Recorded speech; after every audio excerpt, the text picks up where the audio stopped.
I died on my 28th birthday, choking on a piece of cake I couldn't even taste anymore. The hospice room smelled like industrial cleaner and something sweet rotten underneath. My sister Melissa stood by the window, scrolling through her phone, while Mom packed up the few belongings I'd brought to this place. They'd thrown me a party, if you could call it that. A grocery store cake with "Happy Birthday" printed in blue icing that bled into the white frosting. Melissa had bought it on her way over, still in the plastic clamshell container. "Can we go soon?" Melissa asked Mom, not bothering to whisper. "Tyler's making dinner reservations for our anniversary."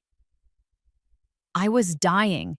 Right there in that bed, my body finally giving up after 2 years of fighting the cancer that had eaten through my bones, and my sister was worried about missing her anniversary dinner. Mom glanced at me, then back at the half-empty closet. "Let me just grab her jewelry box. You know, the one Grandma left." "Her?" "Oh, I wanted that," Melissa said, perking up. "The pearls would be perfect for my new dress." They took the jewelry box. They took the designer handbag I'd saved for months to buy, back when I still had a job. They took the cashmere scarf Dad had given me before he died, the last birthday present he'd ever chosen himself. I tried to speak, to tell them to stop, but my throat was too dry, and the morphine made everything fuzzy at the edges. The heart monitor beeped steadily, counting down the moments I had left. "What about the apartment?" Melissa asked. "The apartment, my apartment, the one-bedroom corner unit in Riverside Towers that I'd bought 5 years ago, before the diagnosis, before everything fell apart. It had floor-to-ceiling windows overlooking the city, original hardwood floors, and a kitchen I'd renovated myself with money I'd earned from 80-hour work weeks at the consulting firm. The lawyer said it's in her name," Mom said, pursing her lips. "We'll have to deal with the estate." "But I need it, Mom. Tyler and I are getting married next summer, and we can't afford anything in that neighborhood. It's not fair that Claire gets to keep it when she's just going to—" Melissa stopped herself, but we all knew what she meant to say. When she's just going to die anyway. "We'll figure it out," Mom promised her favorite daughter, her voice soft in the way it only ever got from Melissa. "Don't worry, sweetie." I wanted to scream. I wanted to rage against them, to throw them out of my room, to call security and have them banned from the building. But I couldn't move. Couldn't speak. Could only lie there, drowning in my own body, while they divided up my life like vultures picking at a corpse that wasn't even cold yet. The heart monitor's beeping started to slow. Mom finally looked at me. "Oh, Claire, honey, can you hear me?" I blinked once.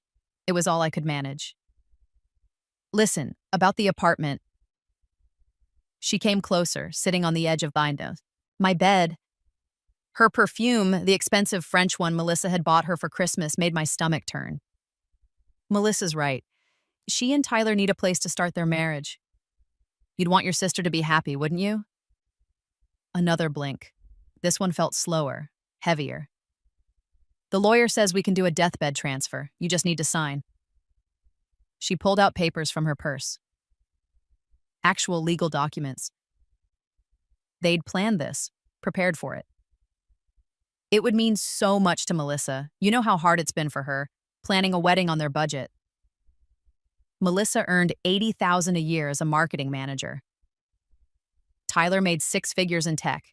They went on vacation to Bali last month and posted hundreds of photos on Instagram. I'd seen them on my phone, during the long hours when I was too sick to do anything but scroll. Meanwhile, I'd burned through my savings paying for treatments insurance wouldn't cover, desperately trying to buy myself more time. I'd lost my job when I couldn't work anymore, lost my health insurance, nearly lost the apartment when I couldn't make the mortgage payments until I finally sold it to a private buyer just to have cash for my medical bills. Except I hadn't sold it. Not really. The buyer had been one of Dad's old friends, a real estate investor who felt sorry for me. He'd bought it for below market value with the understanding that I could buy it back when I recovered, or that it would go to my estate if I didn't. It was the only thing I had left. The only piece of my old life, my successful life, before cancer turned me into this wasted thing in a hospital bed. "Just a signature," Mom coaxed, pressing a pen into my hand. My fingers wouldn't close around it. I couldn't have signed if I wanted to. "Damn it," Melissa muttered. She's barely conscious. This isn't going to work. The lawyer said there's a provision for verbal consent if she can't write, Mom said. If she indicates yes clearly and we have witnesses, I'll get a nurse, Melissa said, already heading for the door. I felt something crack inside my chest. Not my body that was already broken beyond repair, something deeper, the last thread of love I'd held onto for these women who were supposed to be my family. The heart monitor's beeping slowed further, the gaps between tones growing longer. Melissa came back with a nurse I didn't recognize, someone new who didn't know me, didn't know my situation. My sister wants to make a verbal transfer of property, Melissa told her, her voice dripping with fake sympathy. She can't write anymore, but she wants to give me her apartment as a wedding gift. The nurse looked at me with professional pity. Ma'am, can you understand what they're saying? I blinked. Do you consent to transferring property to... The nurse checked the document. Melissa Ann Richardson. I should have fought. Should have found some way to say no, to stop this final theft. But I was so tired. So tired. And maybe part of me thought, what does it matter? I'll be dead in an hour. Let them have it. Let them have everything. At least then they'll leave me alone for my last moments on Earth. I blinked once more. She said yes, Melissa said quickly. That's a yes, right? One blink for yes? I suppose so, the nurse said, clearly uncomfortable. They made it official, signed the papers. The nurse witnessed it. My apartment, my beautiful apartment that I'd worked so hard for, that represented every sacrifice I'd made to build a career, to build a life, became Melissa's wedding present. Mom kissed my forehead. You're such a good sister, Claire.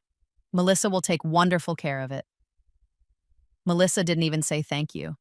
She was already texting Tyler, probably telling him the good news.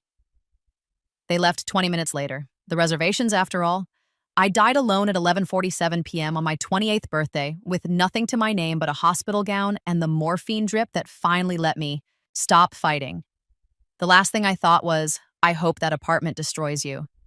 I woke up to the sound of my alarm clock playing Dancing Queen. For a moment, I just lay there, confused. The hospice didn't use alarm clocks. The nurses came in to check vitals, or the machines beeped, but there was no ABBA at 7 in the morning. I opened my eyes to sunshine streaming through floor-to-ceiling windows, my windows, the ones in my apartment overlooking the city skyline.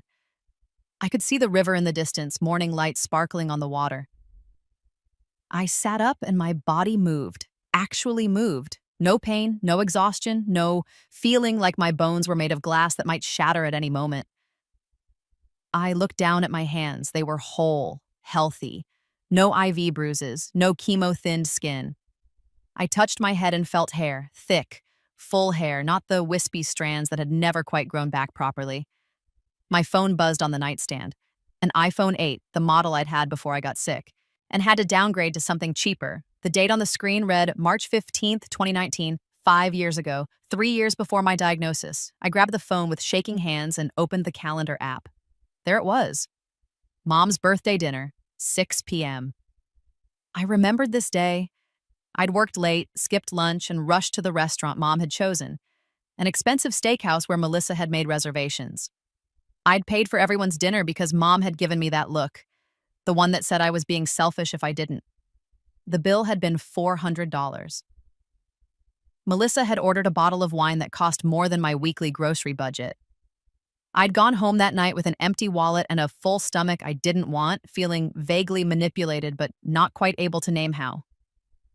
Now I understood. That had been the beginning. The pattern I'd been too blind to see until I was dying. Mom and Melissa taking and me giving over and over until there was nothing left. I got out of bed and walked to the bathroom. The mirror showed me my 23-year-old face, unlined and healthy, with clear eyes and good skin. I looked like I'd been sleeping well, like I had a future. I'd been given a second chance. The realization hit me like a physical blow. I had to grab the edge of the sink to steady myself. Somehow, impossibly, I'd gone back to before cancer, before the slow deterioration of my life, before I lost everything. Back to when I still had the apartment. I started laughing. It bubbled up from somewhere deep in my chest, slightly hysterical because of all the things that could have happened after death. Nothing, darkness, heaven, hell, reincarnation as a different person. I'd gotten this. A do-over. A chance to live the last 5 years differently. A chance to make sure Melissa never got her hands on my apartment. The laughter died as reality set in. I knew what was coming. Every doctor's appointment, every test result, every conversation. I knew when the cancer would appear in my scans. I knew which treatments would fail. I knew exactly how my mother and sister would react when I got sick. I knew how it ended, unless I changed it. I spent the morning going through my apartment like an archaeologist examining artifacts from a lost civilization.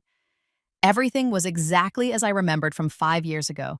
The IKEA bookshelf I'd later sell for cash, the abstract painting I'd bought at a street fair, the kitchen table where I'd sat with the real estate investor, signing papers that transferred ownership while I desperately hoped I'd beat the cancer and buy it back someday.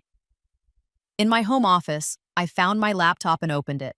My consulting work filled the screen, spreadsheets, presentations, client emails. I'd been successful once, really successful. Fast-tracked for partner at 25, one of the youngest in the firm's history. Then the diagnosis came and everything unraveled. But now I had knowledge. I knew which investments would pay off. I knew which companies would explode in value. I knew about the pandemic that would hit next year, the market crash, the recovery. I knew.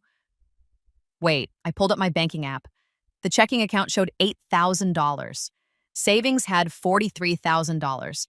Money I'd later drain paying for medical bills and mortgage payments when I couldn't work. My investment account held another $120,000 in index funds. In my previous life, I'd been conservative with money. Maxed out my 401k, kept an emergency fund, invested steadily in broad market funds like every financial advisor recommended. I'd played it safe. And then cancer had eaten it all. This time, I could be smarter. I could be aggressive. I knew Bitcoin was going to hit $60,000. I knew which tech stocks would 10x. I knew about GameStop and AMC, about the meme stock revolution. I could turn my $171,000 in liquid assets into millions. But first, I had to protect what I already had. I pulled up the documents folder on my laptop and found the apartment deed.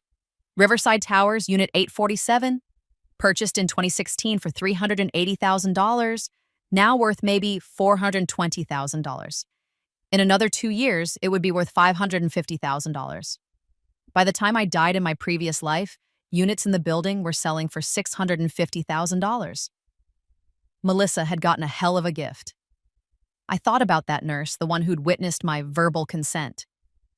I thought about my mother, pressing a pen into my dying hand.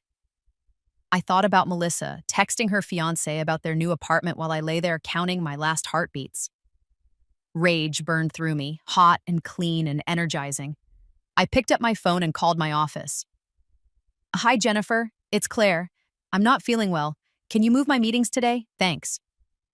Then I called a lawyer. Marcus Chen's office was in a high-rise downtown, all glass and steel and expensive furniture. He was the same lawyer who'd handled the deathbed transfer in my previous life, or who would have if I let things play out the same way.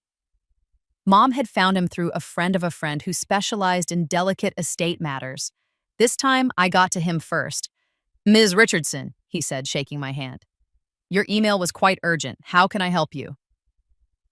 "I need to put my assets in a trust," I said. "Something ironclad, something that can't be challenged or overridden, even if I'm incapacitated." His eyebrows rose. "That's unusual for someone your age. May I ask why?" I'd prepared my answer. "I have a family history of early onset Alzheimer's. My grandmother had it. I want to make sure that if something happens to me, my assets are distributed according to my wishes, not manipulated by anyone claiming to act in my best interest." It wasn't true about Alzheimer's, but it was close enough to the truth that I could say it without flinching. "I see," Marcus said, his expression becoming more serious. "A trust is definitely appropriate in that case. Do you have beneficiaries in mind?" "Several charities," I said. I'd looked them up this morning. Cancer research organizations, patient advocacy groups, hospice programs, the kind of places that had helped me in my previous life, or tried to. And I want specific provisions about any real property I own. No gifting, no transfers while I'm alive unless I'm of sound mind and body, verified by 2 independent physicians. That's very thorough, Marcus said. And I want a clause that if anyone contests the trust, they're automatically disinherited. Anything they would have received goes to the charities instead. Marcus began taking notes. Who are you concerned might contest it? My mother and sister. He looked up. May I speak frankly? Please. In my experience, when an adult children come in wanting to protect assets from their parents, there's usually a history of financial exploitation or manipulation. Is that the case here? I thought about the dinner I was supposed to attend tonight, the $400 bill I'd been expected to pay. Yes, I said, and I expect it to get worse. We spent 3 hours going through every detail. The trust would be irrevocable. My apartment, my investment accounts, my future earnings, everything would be protected. If I became incapacitated, a professional trustee would manage everything according to my written wishes. No family involvement allowed. Marcus had me sign the papers in front of a notary. This is effective immediately, he said. Even if you were to sign something later, under duress or otherwise, this trust takes precedence. Your assets are protected. I felt something loosen in my chest, something that had been tight and anxious since I woke up this morning. Thank you, I said. One more thing, Marcus said. You mentioned you're going to a family dinner tonight? Yes, my mother's birthday. Be careful, he said. If they're used to having access to your money, they're not going to like this change. People can get volatile when the bank dries up. I showed up to the restaurant at 6:15 p.m., fashionably late. Mom, Melissa, and Melissa's boyfriend Tyler were already seated. They'd ordered appetizers, crab cakes and calamari, both expensive, and were working on a bottle of wine. Claire, Mom said, standing to hug me. You made it. We were worried you'd have to work late again. In my previous life, I had worked late. I'd rushed straight from the office, still in my business suit, apologizing for missing the appetizers. Tonight, I'd gone home, changed into jeans and a casual sweater, and taken my time. Happy birthday, Mom, I said, handing her a card.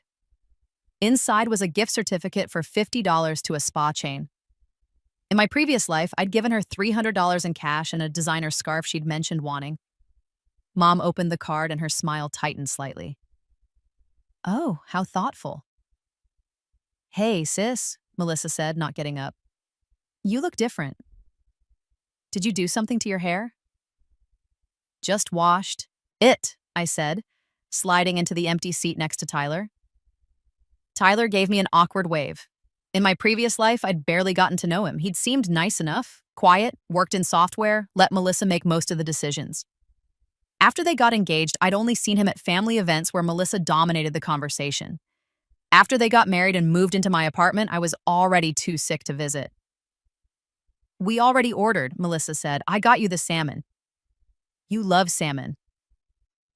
I didn't love salmon. I was ambivalent about salmon. But Melissa had a habit of deciding what I liked and then treating it as fact. Actually, I'm going to order for myself, I said, waving over the waiter. I'll have the chicken marsala and a side salad. Melissa's eyes narrowed. You don't like chicken marsala. I'm feeling adventurous tonight. The waiter took my order and left. An awkward silence settled over the table. So, Mom said, clearly trying to smooth things over. How's work? Claire, any news? Actually, yes, I said. I'm going to talk to my boss about reducing my hours. I've been working too much and I want more work-life balance. This was a lie. I was going to work exactly as hard as before, harder even, because I needed to maximize my earnings before the cancer showed up. But I wanted them to think I had less money. Reduce your hours? Mom's tone sharpened. Can you afford that? I've been saving a lot. I'll be fine. Melissa exchanged a look with Tyler. That seems irresponsible. What if you have an emergency? I have an emergency fund. Still, Mom said. You should think about your future. You can't work reduced hours forever. The waiter arrived with my salad, giving me an excuse not to respond. I focused on eating while they talked around me, Mom complaining about her arthritis, Melissa going on about some drama at her office, Tyler nodding along silently. When the entrees came, I ate my chicken marsala and said nothing when Mom's suggested we order dessert. "Let's get the chocolate lava cake," Melissa said. "We can share." "And champagne," Mom added. "We should toast properly." They ordered both. The waiter brought the cake with 4 forks and a bottle of champagne that cost $80. When the check came, Mom reached for it out of habit, then set it down in the middle of the table. In my previous life, I'd grabbed it immediately, paid without even looking at the total. Tonight, I let it sit there. "Well," Mom said after a long moment, "shall we split it?" "Sure," I said pleasantly. "4 ways?" I watched Mom's face go through a complicated series of expressions. Shock, offense, confusion. "It's my birthday dinner, Claire." "I know, happy birthday." I pulled out my phone and opened the calculator app. The total is $380, so about $95 each plus tip. Call it $110. "You used to cover these dinners," Melissa said. "Did I? I don't remember that." "You paid last time. And the time before? That." "Huh, well, I'm trying to budget better. With the reduced hours and all." I pulled out my credit card and set it on top of the check with 2 20s and a 10. "There's my share. Actually, that's a bit extra for Mom's birthday."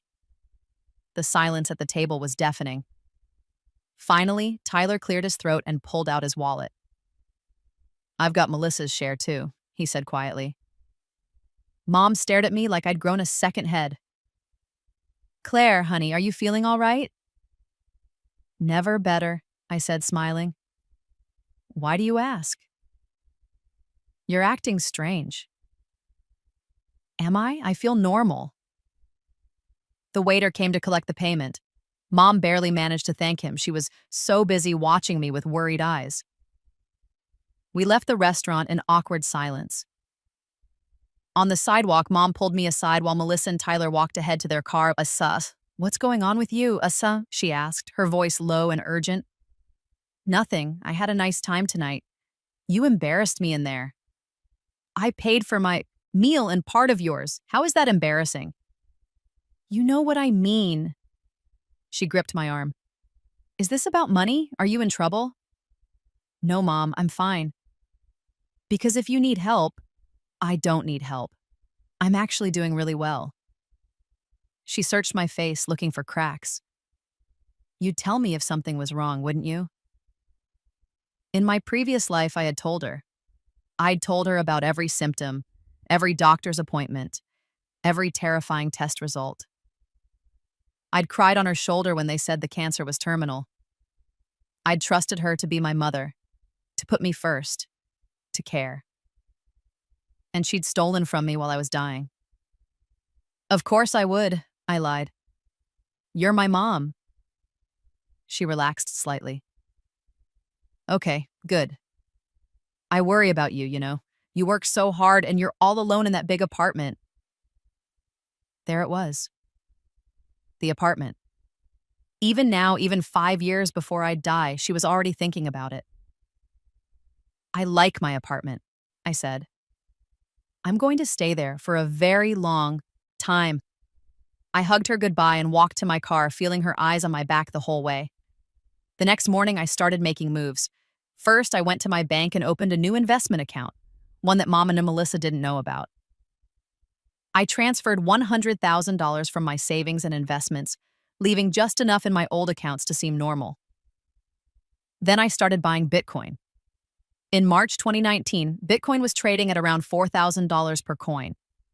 I knew it would hit nearly $20,000 by the end of the year, drop during the pandemic, then skyrocket to $60,000 in 2021.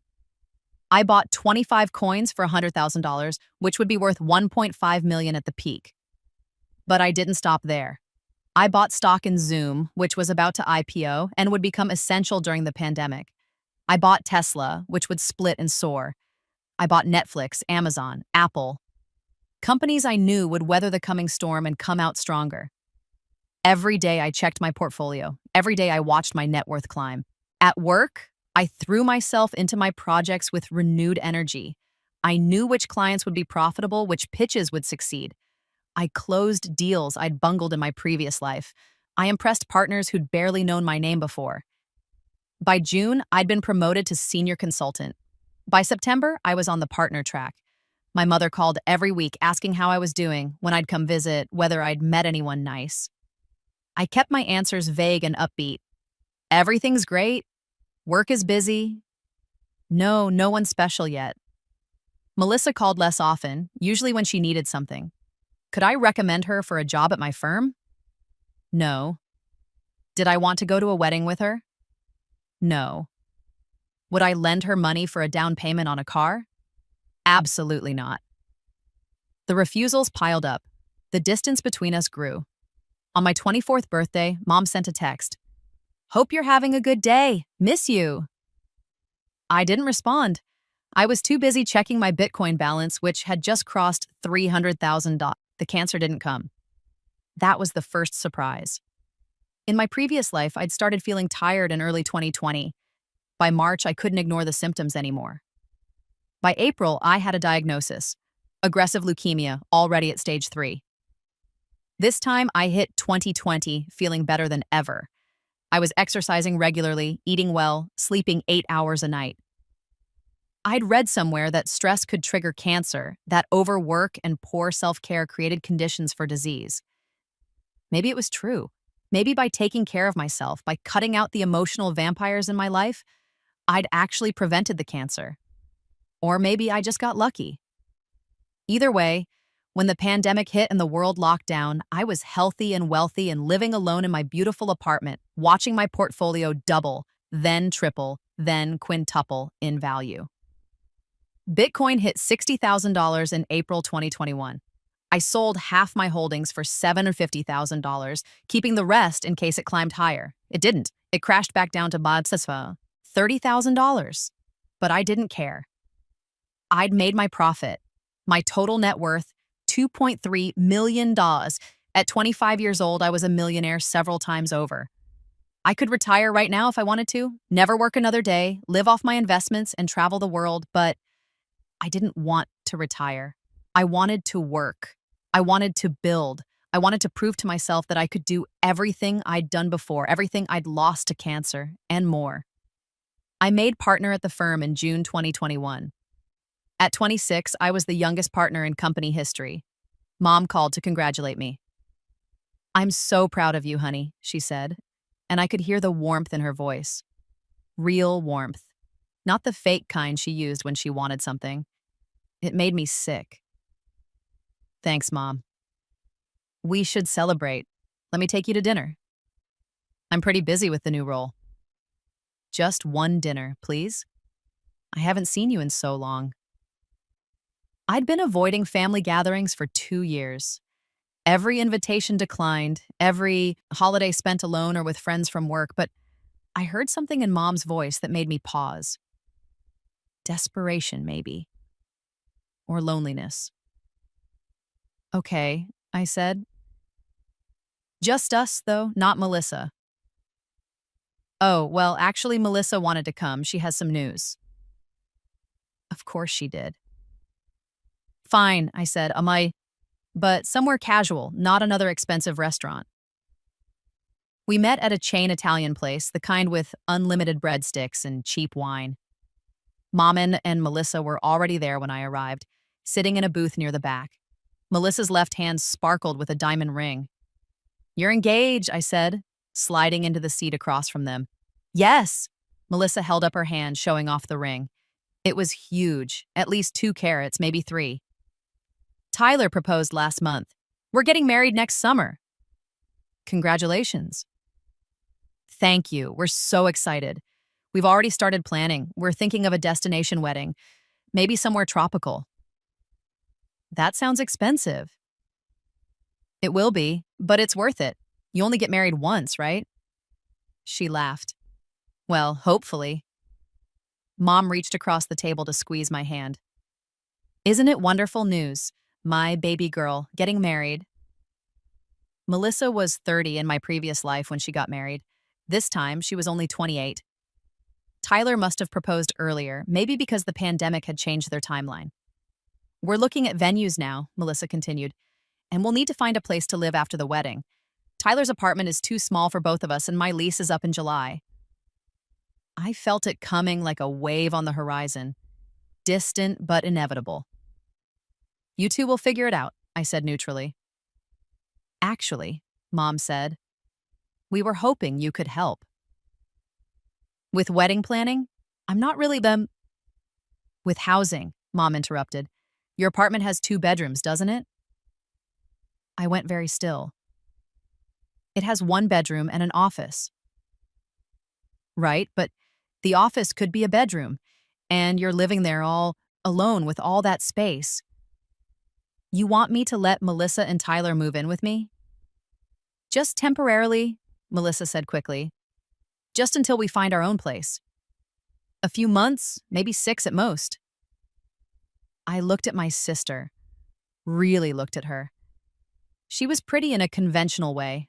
Highlighted hair, good skin, the kind of face that photographed well on Instagram. She'd never had to work particularly hard for anything. Mom had always smoothed the path for her, made excuses, covered her rent when she overspent, bailed her out of credit card debt. And now she wanted my apartment. In my previous life, they'd waited until I was dying to take it. This time, they were making their move while I was healthy. No, I said. Melissa blinked. What? No, you can't move into my apartment. Claire, don't be selfish, Mom said. It's only temporary. I don't care if it's temporary. It's my home. I'm not giving it up. We're not asking you to give it up, Melissa said, her voice rising. Just to share it. You have plenty of room. I use that office for work. I have client calls, video meetings. I can't have people living with me. We'd be quiet. No. The word hung in the air between us. Mom's expression hardened. You've changed, Claire.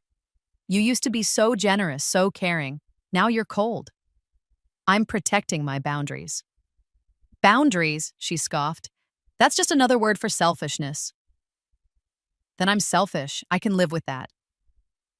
Melissa's eyes filled with tears, real tears, or at least convincing ones. I can't believe you won't help us. After everything we've done for you, what have you done for me? The question came out sharper than I intended. Tell me. What exactly have you done? We're your family. That's not an answer. Mom stood up abruptly. I don't know what's happened to you, but I don't like it. You've become hard, mean. I've become honest. Same thing, apparently. She grabbed her purse. Come on, Melissa, let's go. Melissa followed, still crying, throwing me wounded looks over her shoulder. I sat alone in the booth, surrounded by untouched breadsticks, and felt absolutely nothing. They didn't speak to me for 3 months. I didn't reach out, didn't apologize, didn't explain. I worked, I invested, I watched my net worth climb past 3 million, then 4. In October 2021, Melissa sent me a wedding invitation. Formal, printed on cream cardstock with elegant calligraphy. The wedding was scheduled for June 2022 at a resort in Cabo San Lucas. The invitation included a note. Hotel rooms are $400 per night, 3-night minimum stay required. I did the math. With flights, hotel, and incidentals, attending the wedding would cost at least $2,500. I RSVP'd no. Melissa called me an hour later, hysterical. You're not coming to my wedding? I can't afford it. You're a millionaire. I went quiet. How do you know that? Mom talked to Janet, who talked to Susan, who knows someone at betrayal. Your firm. They said you made partner, that you're doing really well. Small-town gossip networks, I should have known. Even if I am doing well, I said carefully, I'm not spending $2,500 on a destination wedding. I'm your sister. And it's your choice to have an expensive wedding. I'm not obligated to attend. You're such a bitch, she spat. No wonder you're alone. No wonder no one wants to be around you. She hung up. I blocked her number. The wedding happened without me. I saw the photos on Facebook. Mom had tagged me in several, maybe hoping I'd feel guilty. Melissa in a white dress on a beach, Tyler in a light gray suit, palm trees and turquoise water in the background. They looked happy, good for them. In August 2022, Mom called from a number I didn't recognize. "Claire, please don't hang up." I should have hung up. Instead, I said, "What do you want?"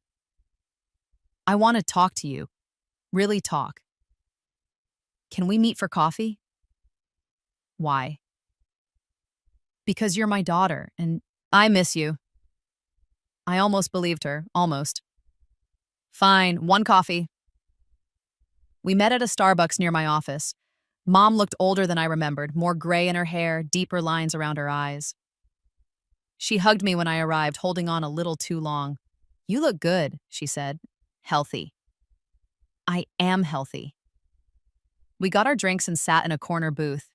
For a while, we made small talk. Her arthritis was acting up. She'd joined a book club. Melissa and Tyler were settling into married life. Then she said, "I owe you an apology." "For what?" "For pushing you about the apartment. For trying to guilt you into helping Melissa. That wasn't fair." I sipped my latte. "Okay. Is that all you have to say?" "What do you want me to say?" "I don't know, maybe that you forgive me?" I thought about the hospice room, the jewelry box, the cashmere scarf, the pen pressed into my dying hand. "I don't forgive you," I said. Mom flinched. "Claire, you don't actually think you did anything wrong. You're apologizing because you want something from me. So what is it? What do you want?" She was quiet for a long moment. Then, "Melissa and Tyler need help." Of course they did. "What kind of help?" "They're struggling financially. Tyler lost his job during the pandemic and he's been doing contract work, but it doesn't pay as well. Melissa's salary covers rent, but barely. They're drowning in debt."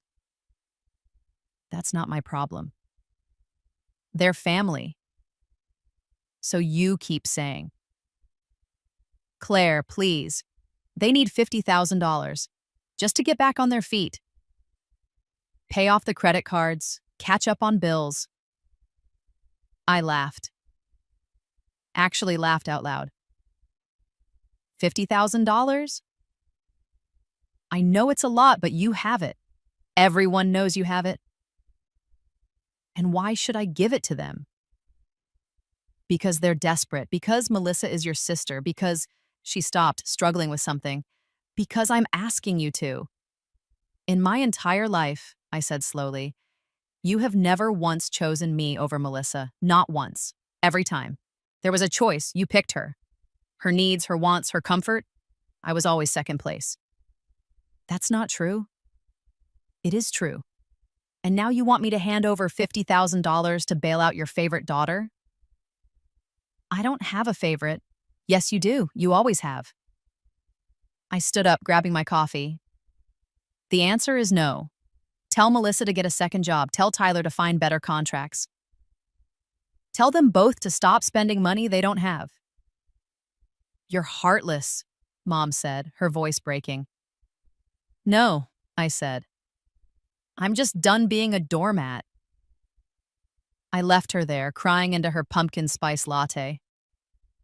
They tried other tactics. Tyler called me, awkward and apologetic, saying it wasn't pride but desperation. He'd pay me back, he promised. With interest. I said no.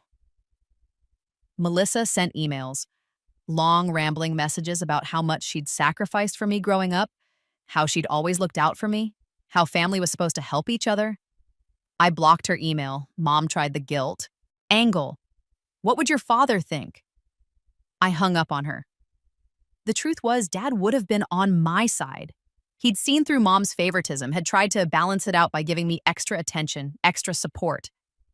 When he died of a heart attack at 55, I'd lost my only real advocate in the family. Mom had inherited everything, the house, the life insurance, the retirement accounts. She'd promised to split it fairly between me and Melissa when she passed. I didn't believe that for a second. Not anymore. In my previous life, I'd been too sick to care about inheritance. But now, healthy and clear-headed, I realized Mom would leave everything to Melissa.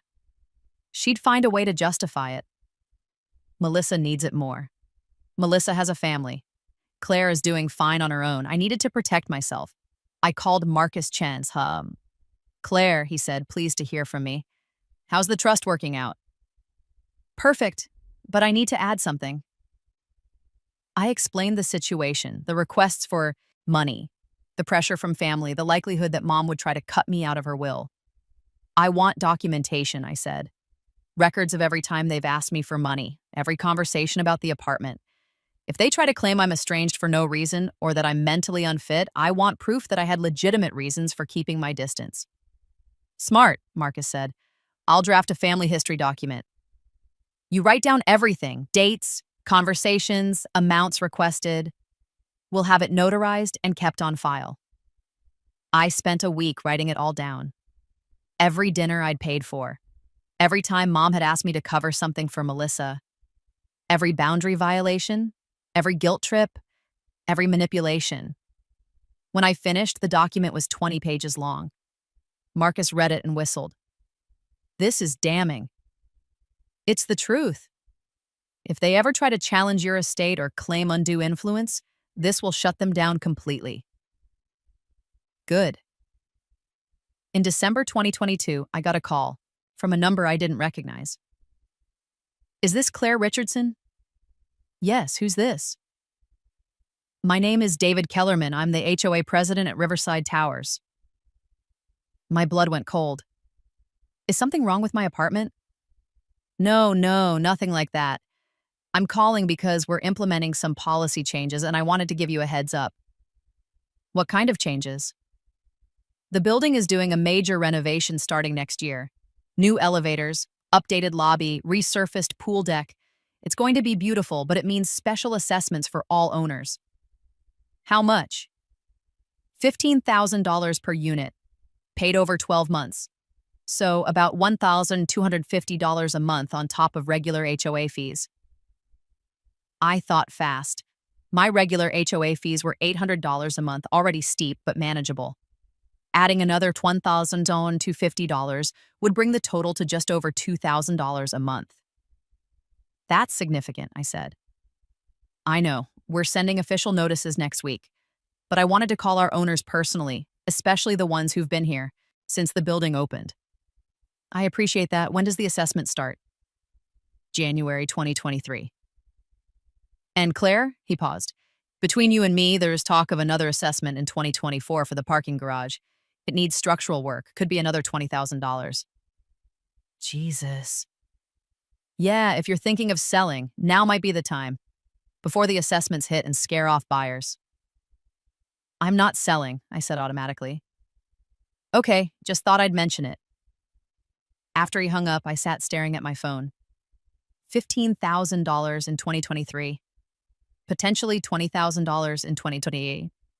Plus regular HOA fees of $800 a month, which would probably increase. For someone like me with millions in the bank, it was annoying but manageable. For someone like Melissa, barely scraping by, it would be catastrophic. And suddenly I knew exactly what to do. I called Mom in January 2023. Claire? She sounded surprised. We hadn't spoken since the coffee shop incident. Is everything okay? Yeah, everything's fine. Listen, I've been thinking about what you said, about Melissa and Tyler needing help. Silence. Then carefully. You have? I can't give them $50,000. But I have another idea. I'm listening. My apartment. I know Melissa wanted it. And the truth is, I don't need it anymore. I'm traveling a lot for work, and I'm thinking of buying a house. Something with a yard. This was a lie. I loved my apartment, but Mom didn't need to know that. You'd give Melissa the apartment. Not give, but I'd sell it to her at a really good price, below market value. Call it a family discount. I could practically hear Mom's brain working. How much below market value? Units in this building are selling for $650,000 right now. I'd sell it to Melissa for $400,000. She doesn't have $400,000. She doesn't need it all up front. She can get a mortgage. With her and Tyler's combined income, they should qualify for $300,000. They'd need to come up with $100,000 for the down payment. They don't have that either. Then they should save up or borrow from family or take out a personal loan.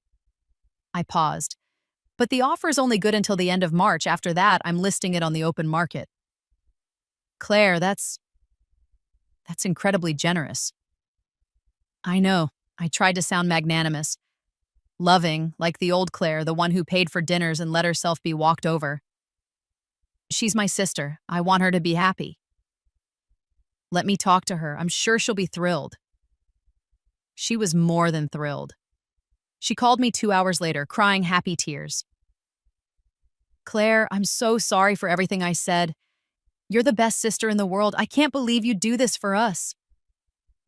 It's okay. Water under the bridge. We'll make it work. Tyler's parents might help with the down payment, and I can ask my boss for a raise. Take your time, I said. You have until the end of March. They scrambled. I watched from a distance as they begged Tyler's parents for money, took out a personal loan, cashed out Tyler's 401k early, and paid the penalty. They scraped together exactly $100,000 by March 15th. The closing was on March 28th, 2023. Melissa and Tyler signed the mortgage documents, looking exhausted but happy. Mom stood beside them, beaming with pride. I signed over the deed with a gracious smile. Welcome home, I said, handing Melissa the keys. She hugged me tight. Thank you so much. You're going to love it here, I said. It's a great building. I moved into a penthouse loft downtown, 3,000 square feet, floor-to-ceiling windows on 2 sides, a rooftop terrace with views of the entire city. I bought it for cash, $1.8 million, barely a dent in my portfolio. Melissa texted me photos of her and Tyler moving into the apartment. My apartment. Their furniture looked cheap in those beautiful rooms. Their art looked tacky on those walls. I didn't care. Let them enjoy it. The first special assessment notice went out in April 2023. I'd left my contact information on file with the HOA, asking them to send me copies of all notices just to keep track of my former property. David Kellerman, who'd become a friend after several conversations about building politics, was happy to oblige. The notice was formal and legally dense, but the key points were clear. $15,000 special assessment due over 12 months starting in May. Failure to pay would result in liens and potential foreclosure. I wondered if Melissa had received hers yet. She called me 3 days later. Claire, did you know about the HOA assessment? What assessment? The building is charging us $15,000 for renovations, $1,250 a month. Oh my God, that's terrible. Did you know about this when you sold me the apartment? No, I lied smoothly. I got a notice too, since I'm still on some of the building's lists. I had no idea. Did they not disclose it? The disclosure packet we got at closing mentioned potential future assessments, but it didn't say anything specific. That's awful. Can you afford it? Barely. We're already stretched thin with the mortgage. This is going to kill us. Maybe you could refinance? Get a lower interest rate? We just bought the place. No bank is going to refinance after 3 months. What about a personal loan? We already have one. For the down payment. Oh, right. I made sympathetic noises. I'm so sorry, Melissa. I wish I'd known. It's not your fault, she said, though she didn't sound entirely convinced. We'll figure it out. They paid the assessment. Barely. I know because David kept me updated on which units were falling behind. Your sister is always late, he told me in July. Last day of the month, every month. But she pays. She's probably struggling. A lot of people are. These assessments aren't cheap. Any word on the parking garage? Board is meeting next week to discuss it. Between you and me, it's going to happen. The structural engineers, report was bad. We need $800,000 in repairs. That's about $20,000 per unit. Yeah, and people are already furious about the first assessment. This is going to be a nightmare. The parking garage assessment was announced in September 2023. $20,000 per unit, due over 18 months starting in November.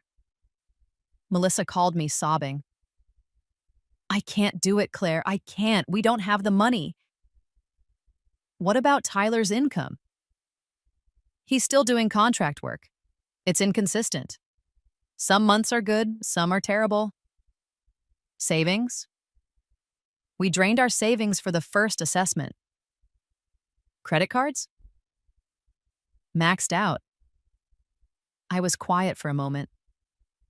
Then gently, maybe you should sell the apartment.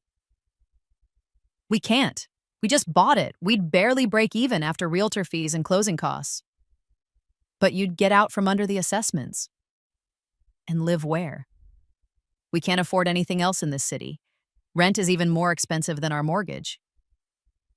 You could move somewhere cheaper, a different state, maybe. Tyler's job is here. My job is here. Then I don't know what to tell you.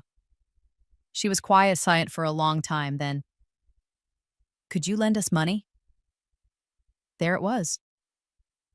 Melissa, I don't have $20,000 to lend you. Yes, you do. You're rich. I have investments. That doesn't mean I have cash sitting around. You bought a penthouse. With a mortgage, I lied. I'm stretched thin, too. Please, Claire, I'm begging you.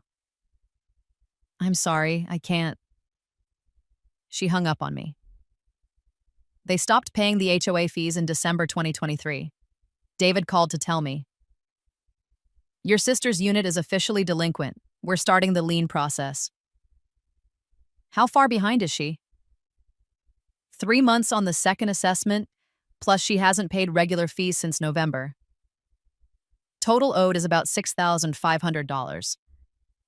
What happens if she doesn't catch up? We file a lien against the property. If she still doesn't pay, we can foreclose. How long does that take? In this state? 6 to 9 months. I did the math. If Melissa couldn't pay, the building would foreclose by fall 2024. The property would be auctioned off, probably for less than she owed on the mortgage.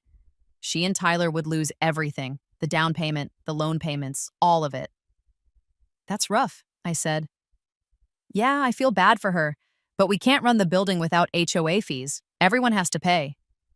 Mom called in February 2024. You need to help your sister. Hello to you too, Mom. This isn't funny, Claire. Melissa is about to lose her home. I know. And you're not going to help her? I can't afford it.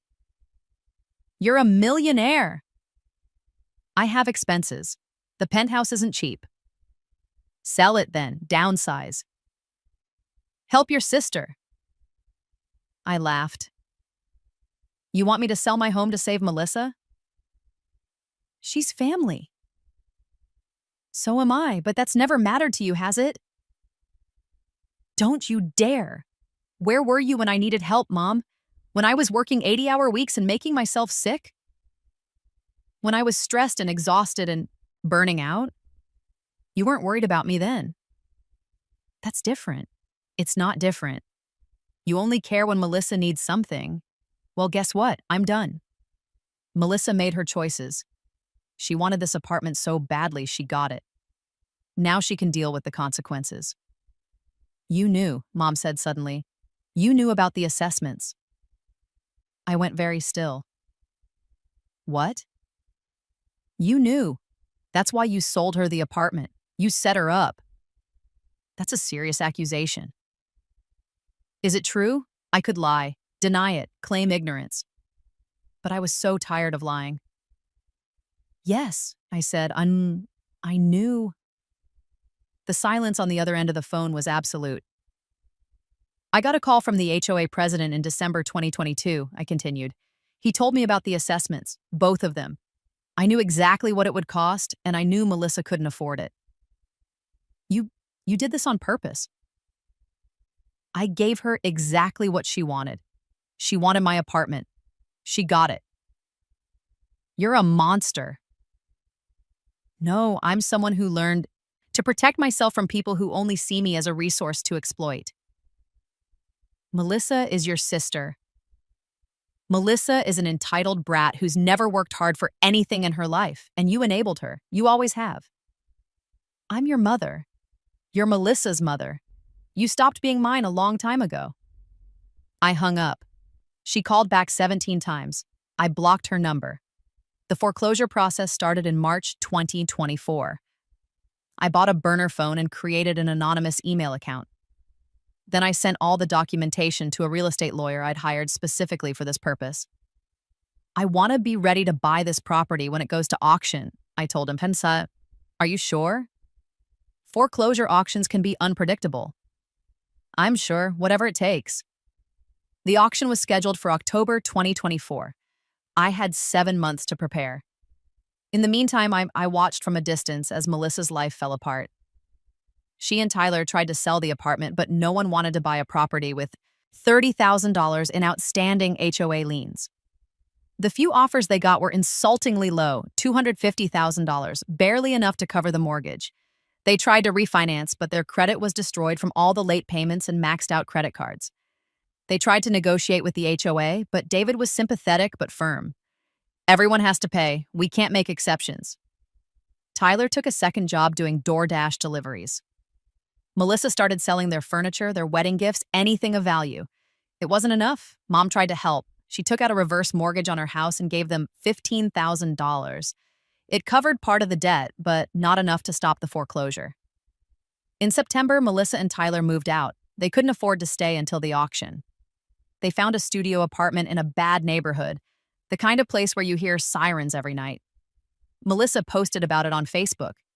One of those vague, passive-aggressive posts. Sometimes you find out who your real family is when times get tough. Grateful for the people who actually showed up. I didn't comment. The auction was on October 15th, 2024 at the county courthouse. I showed up in person, dressed in jeans and a baseball cap, looking nothing like a multimillionaire real estate investor. My lawyer stood beside me holding the cashier's check. There were 6 other bidders. Most dropped out when the price hit $300,000. 2 stubborn ones kept going. The bidding finally ended at $425,000. I won. My lawyer handed over the check. The clerk processed the paperwork. Within an hour, I owned my apartment again. Actually, I owned it through an LLC I'd set up specifically for this purchase. Melissa would never know I was the buyer. As far as she knew, some random investor had taken her home. I hired a cleaning crew and a contractor. The apartment needed work. Melissa and Tyler had let it deteriorate during their final months there. Scratches on the hardwood, holes in the walls where they'd removed artwork, a broken cabinet door in the kitchen. I had it all repaired, repainted, deep cleaned. Then I furnished it exactly the way it had been when I lived there before. Same sofa, same dining table, same abstract painting from the street fair.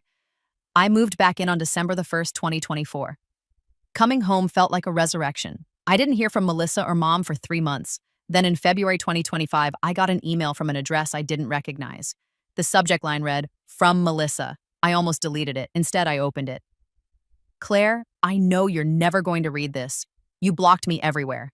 But I needed to write it anyway. I know what you did. Mom told me about your conversation, about how you knew about the HOA fees, about how you sold me the apartment knowing I'd lose it. I can't believe you'd do something so cruel. We're sisters. We grew up together. We shared a room until I was 12. We were supposed to be there for each other. I know I wasn't always the best sister. I know I took you for granted sometimes, but I never thought you'd actively try to hurt me. Tyler and I are living in a 400-square-foot studio now. We can hear our neighbors fighting through the walls. The building has roaches. I cry every night. Mom used up her retirement money trying to help us. She has nothing left. She might lose her house too. And you're living in a penthouse, right? I saw it on LinkedIn. Someone from my old company knows someone at your firm. They said you're doing great. Partner, millionaire, living your best life. I'm glad one of us is happy. I hope it was worth it. Melissa. I read the email 3 times. Then I deleted it. My 28th birthday was on March 20th.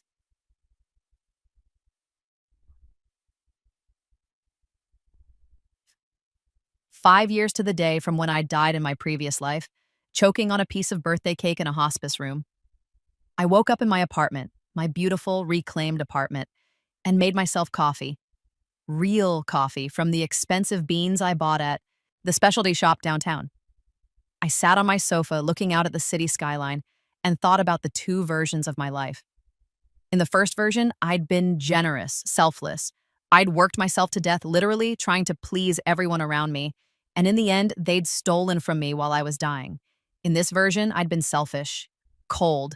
I'd protected myself, built wealth, and taken revenge on the people who would have destroyed me. I didn't feel guilty. Maybe I should have. Maybe there was something wrong with me, some essential piece of humanity missing, that I could ruin my sister's life and feel nothing. But when I tried to find guilt, all I found was satisfaction. Melissa had wanted my apartment. She'd gotten it. The fact that it bankrupted her wasn't my fault. It was the consequence of her choices. She could have said no, could have researched the building, looked at the HOA's financial documents, asked questions about future assessments, but she hadn't. She just grabbed what she wanted, assuming everything would work out, just like she'd always done, just like Mom had taught her to do. I finished my coffee and got dressed. I'd taken the day off work, which was rare for me even now. But birthdays felt different after you'd died on one. I spent the afternoon shopping, bought myself a designer handbag I'd been eyeing, got a massage at an expensive spa, had dinner at a Michelin-starred restaurant, sitting alone at a table for 2, drinking wine that cost more than Melissa's monthly rent. When I got home, there was a package waiting at my door. No return address, just my name, written in handwriting I recognized, Mom's. I brought it inside and opened it carefully. Inside was a shoebox, and inside the shoebox was my grandmother's jewelry box, the one they'd taken from my hospice room in my previous life. There was a note on top, written on Mom's monogram stationery. This should have been yours. I'm sorry for everything. I hope someday you can forgive us. Happy birthday, love, Mom. I opened the jewelry box. The pearls were inside, along with Grandma's wedding ring, a few vintage brooches, and a pair of diamond earrings I'd forgotten about. It was a peace offering, an attempt at reconciliation. I put the jewelry box on my dresser and threw the note away. I never contacted them again. Not when Mom sent Christmas cards, not when Melissa had a baby in 2026 and Mom emailed me photos, not when Mom had a health scare in 2027 and was hospitalized for a week. I just moved on. I kept working, kept investing, dated a few people, nothing serious, traveled to Japan, Italy, New Zealand, bought a vacation home in Colorado for ski season. My 28th year came and went without incident. No cancer, no diagnosis, no slow deterioration. I'd been given a second chance at life, and I'd used it to become successful and wealthy and completely alone. Some people might think that's sad. I thought it was perfect. On my 30th birthday, I got a letter from a law firm I didn't recognize. It was formal, written on expensive letterhead. Dear Ms. Richardson, we represent the estate of Margaret Richardson, who passed away on March 10th, 2027. As per the terms of her last will and testament, you have been named as a beneficiary. Please contact our office to schedule a reading of the will and discuss the distribution of assets. Sincerely, Patterson and Associates. Mom was dead. I stared at the letter for a long time. I should have felt something. Grief, regret, guilt. I felt nothing. I called the law office and scheduled an appointment. The will reading was set for April 15th, a month away. When the day came, I drove to the lawyer's office in my Tesla, wearing a black suit that cost $3,000. Melissa was already there when I arrived, sitting in the waiting room with Tyler and a toddler who must have been her son. She looked older, tired. Her hair was pulled back, in a messy bun, and she wore Target clothes that didn't quite fit right. Our eyes met. She looked away first. The lawyer, an older man named Patterson, ushered us into a conference room. He opened a folder and began reading. Margaret Richardson's estate consists primarily of her home in Riverside, valued at approximately $180,000, a small savings account with $8,000, and a personal effects. Her debts, including the reverse mortgage on the home and medical bills, total approximately $150,000. He paused, looking at us over his reading glasses. After settling debts, there is approximately $38,000 remaining to be distributed among the beneficiaries. Melissa leaned forward. How is it being split? Patterson cleared his throat.